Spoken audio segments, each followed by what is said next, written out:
Čaute, chcel som vám natočiť video o mojej trafospajkovačke.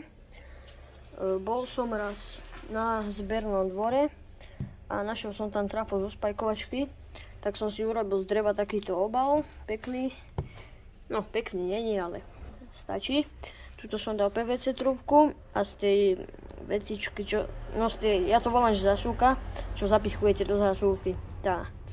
No, to je jedno. A tuto, keď tuto je vypínaš, takže stlačíte a ide. Takže si to tu zapojím. Tak. Vidieť, že žarovka svieti. Tu mám nejaký cín, takže si to zohrejem trošku.